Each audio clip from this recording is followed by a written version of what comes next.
Diqqat aholiga tezkor xabar. O'zbekistonda 2 kundan buyon pastlayotgan narx-navo yana ko'tarildi. Barcha fuqarolar tezda xabardor bo'ling.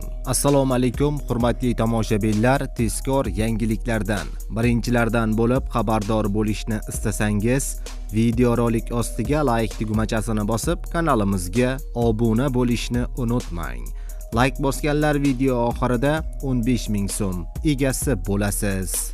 Diqqat qiling, Markaziy bank xorijiy valyutalarning o'zbek so'miga nisbatan 25-iyun kuni amalda bo'ladigan yangi qiymatini e'lon qildi. Unga ko'ra, Rossiya rublining kursi 0.02 so'mga pastlab 158.36 so'mni tashkil etdi. Yevro kursi 223.82 so'mga ko'tarilib 14.461 so'm bo'ldi. AQSh dollarining kursi 45.26 so'mga ko'tarilib 12.462 so'mni tashkil etdi, deyiladi xabarda. Azizlar, ushbu xabar barcha dollar yig'ib qo'yganlarga yetib borishligi uchun like bosishni unutmang.